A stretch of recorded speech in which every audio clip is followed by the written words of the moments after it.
Labas, čia vėl aš ir vėl matematika, o ne tik ne matematika. Ir mes pratęsim palūkanų temą ir kalbėsime apie sudėtines palūkanas. Ir jos yra visai pašėlusios, jos kyla labai greitai po to. Ir pakalbėsime, kuo jie skiriasi nuo paprastųjų ir kodėl jos yra kur kas įdomesnės ir kaip apskaičiuoti palūkanų padidėjimą. Noriu iš karto pradėti nuo grafiko. Kuo skiriasi paprastos ir sudėtinės palūkanos? Paprastos palūkanos kasmet kilimas yra tolygus. Jos kyla tiesia linija. O sudėtinės palūkanos kyla eksponentiškai. Reiškia, tas kilimas vis labiau didėja, greitėja ir pradeda augti beprotiškai smarkiai. Taigi, pažiūrėkime, kaip atrodo sudėtinės ir paprastos palūkanos.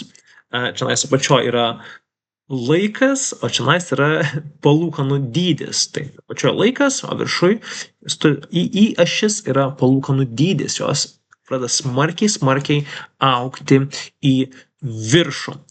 Gerai, bet žiūrėkime, kaip veikia mūsų formulę ir kaip mes ją galime suprasti. Tai vėlgi, kaip ir paprastose palūkanose, viskas gana paprasta. Ką mes čionais turime? Mes turime kelis dalykus. Mes turime ST, tai reiškia, kad kokia bus suma po T laiko. Tai S yra pradinė suma, čia vienetas, nes mes pradėjom pradinę sumą ir procentai ir dabar nedauginam, o keliam laipsnių. Tai pavyzdžiui, jeigu būtų uždavinys toksai pavyzdžiui, Edgaras paskolino 400 eurų su 7 procentų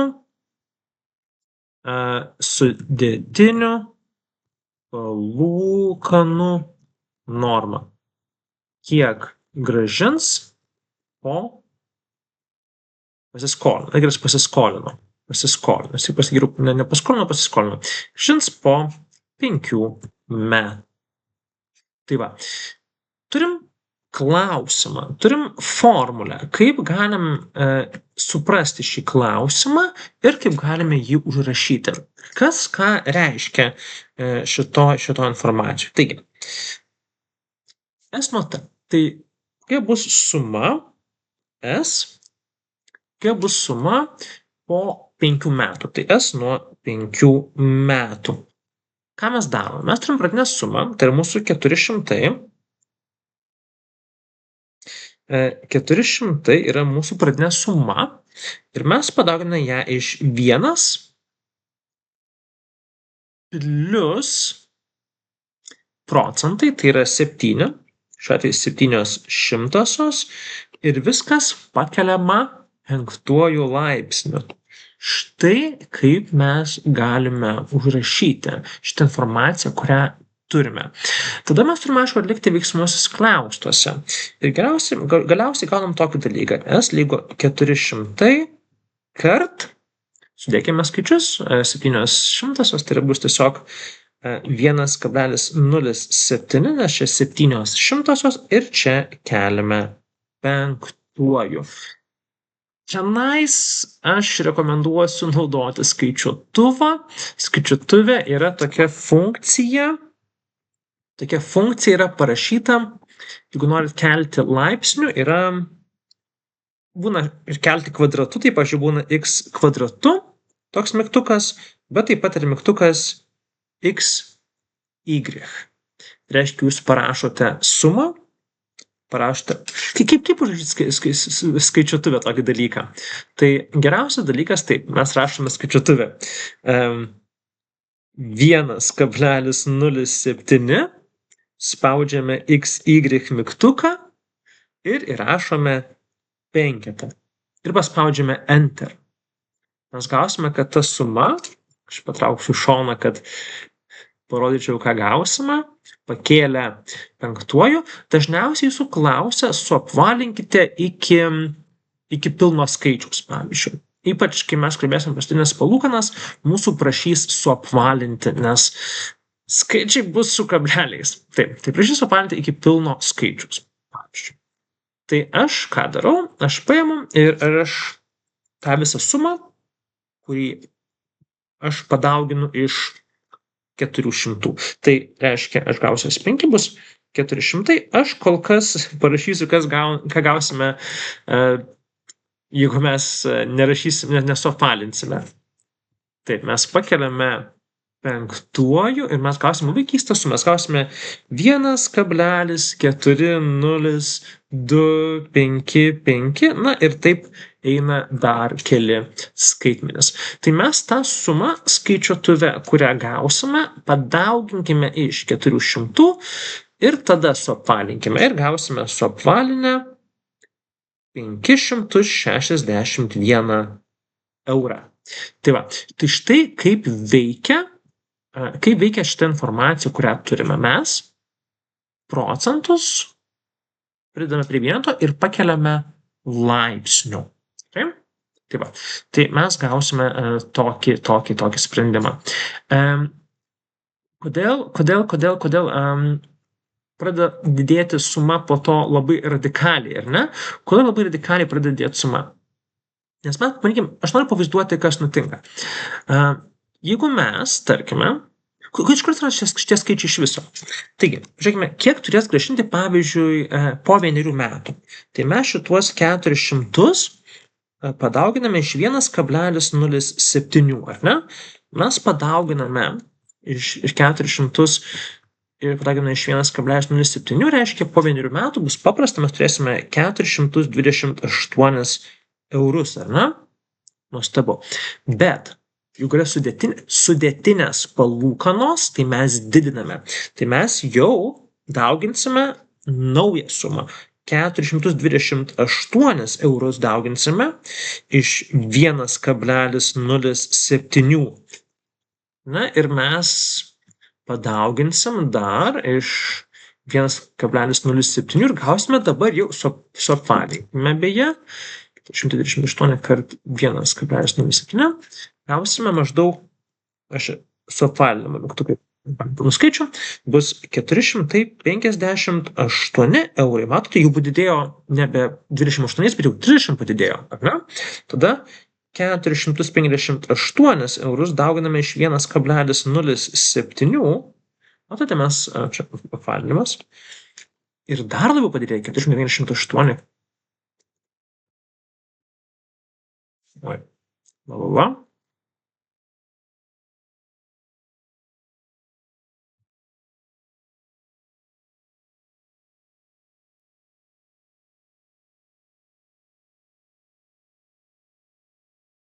Gerai. Vyko mano su kalkulatoriumi problemėlė. Gausime 490 eurų. Fantastika. 490 kart 1,07 mes dar dauginame, ar ne? 490 kart 1,07 gausime jau 524 eurus ir galų gale padauginam 5 kartą ir mes padarysime, kad 524 kart 1,07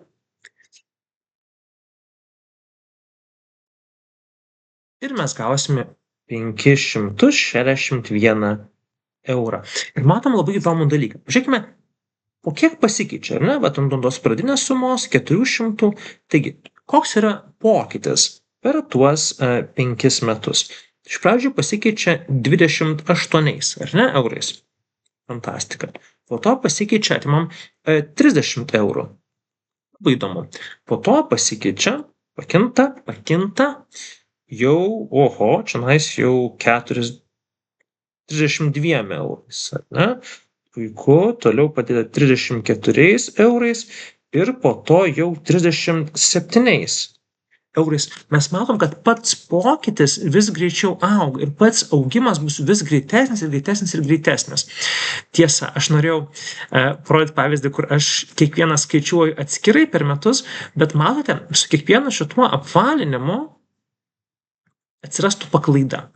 Tai dėl to yra pavojinga šiuo atveju sutapti su mūsų ta suma viršuje, bet ne visai sutaptų, jeigu mes kasmet apvalintume. Tai geriausia yra pakelti laipsnius, sudauginti ir tada suapvalinti galutinę sumą, o ne kasmet apvalinti. Tai va. Ir matote, kad ta suma auga. Auga vis greičiau. Ir aš noriu parodyti jums įdomų dalyką. Taigi, noriu parodyti, kokia yra beprotiškas koks yra dalykas sudėtinės palūkanos, palyginus su paprastomis palūkanomis. Taigi, paėmų tokį pavyzdį. Įsivaizduokime, kad pasiskolino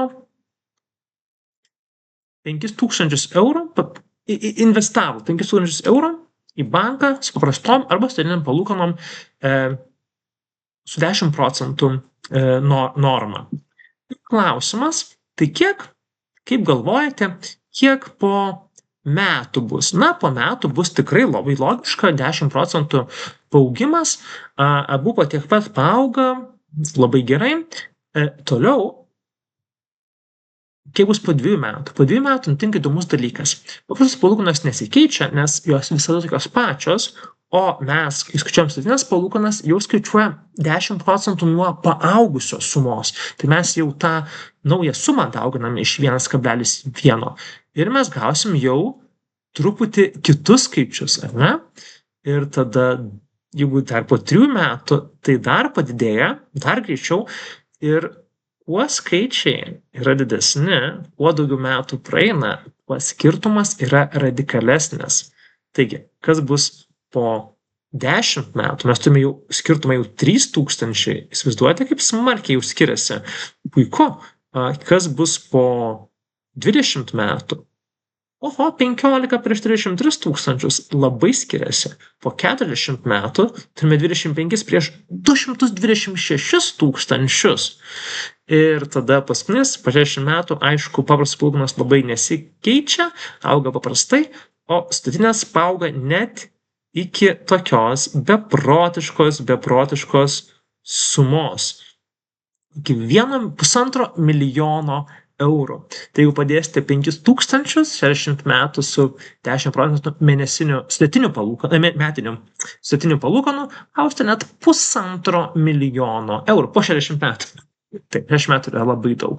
Tai va, matome, kad sudėtinės palūkanos yra gana beprotiškas dalykas ir tikrai smarkiai pradeda augti, nes kiekvienas augimas mes vis nuo tos naujos sumos didiname 10%. Ir kiekvieną kartą nuo vis naujos, vis 10%, tai tas 10% yra vis didesnė suma. Nes pavyzdžiui, jeigu aš nuo šitos sumos, nuo šitos 5000 sumos 10% padidinu, tai kiek čionais pasikeičia? Čionais pasikeičia tik tai, kiek čionais 500, ar ne? Bet jeigu aš po 1 metų padidinsiu šitą sumą, aš jau turėsiu pridėti 152 tūkstančius, ar ne? Tai matome, kad štai iš kur tokie didžiuliai skaičiai atsiranda. Mes tiesiog tas didėjimas vis labiau didėja. Tai čia dar po 20 metų čia mes jau turėsime 8 milijonus eurų. Tai tikrai sumos yra įspūdingos. Dėl to manau, kad šitas sudėtinių palūkanų pavaizdavimas yra labai tikslus suprasti, kaip smarkiai pradeda viskas augti. Nes iš pradžių panašiai, čia lygi linija, nėra tokio šuoliuko, bet po to vis greičiau pradeda augti. Tai va, tai labai man patinka sudėtinės palūkanos, labai yra įdomi tema, labai daug galima kalbėti apie investicijas, galima kalbėti, kaip šiaip veikia ir infliacija ir kodėl pasikeitė pinigų vertės tiek daug kartų, kodėl investavus, kodėl $1 buvo vertas prieš 150 metų, dabar vertas yra milijonų. Tai va, sudėtinės palūkanos yra beprotiškas dalykas suprasti, kaip visą tai veikia. Tai ačiū visiems, kad mokėtės sudėtinių palūkanų ir taip pat įkelsiu neužilgo ir video apie uždavinius sudėtinių palūkanų. Iki.